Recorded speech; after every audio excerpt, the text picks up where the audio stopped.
ulang tahun utawa dirgahayu sing kaping 25 ya nok. Ibarat umur 25 kuwi nek 25 ki kanggone menungsa kuwi wis umure wis mancik ana ing tataran dhuwur. Tataran dhuwur piye? Wis tatarane tataran sepuh nok.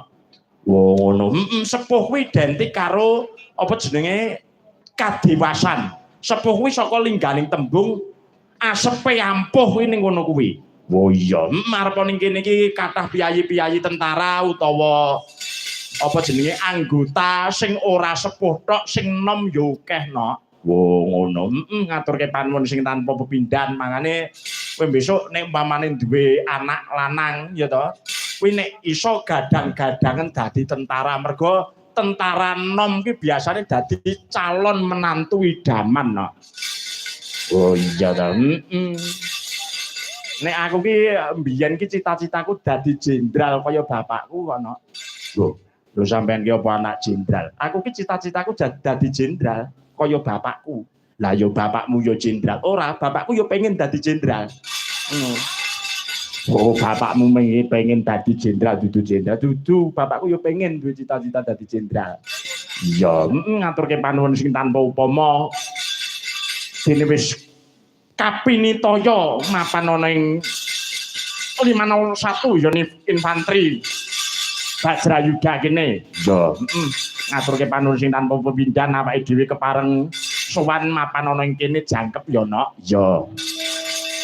Gamelan Pelong Sendro gelar wayang ya kaya ngene iki nduk, endahe kabudayan ki ya kaya ngene iki.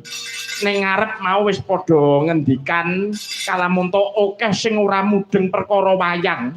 Ning jati dirine katresnane marang wayang kulit gedene kaya ngene iki nok. Oh ngono ya mak. Mula kang saka kuwi aku kalawan kuwi aja nganti ninggalke ing babagan kabudayan ya nok. Iya ya mak, ya ngaturke panuwun sing tanpa pepindhan. Ngaturake panuwun marang panjenenganipun Bapak Letkol Infanteri Gusti Bagus Prayuda.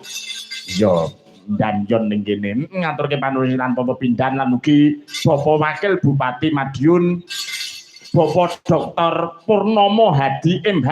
Yo Bapak Dante Madiun beserta Ibu Kalapas kelas 1 Madiun Letkol Sukus Bandono.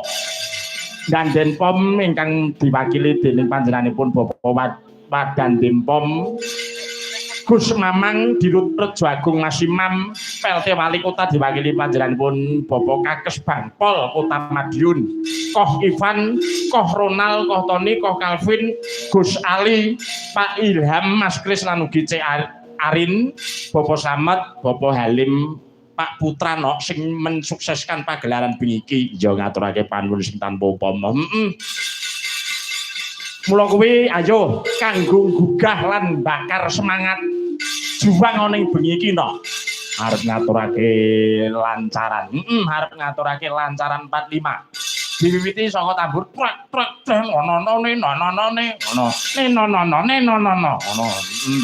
Karo para kadang Widowati men jumeneng.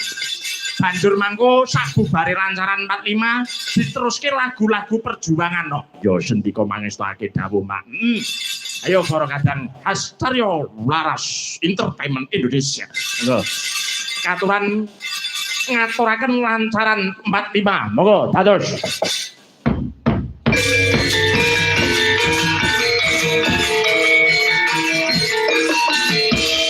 Yuk.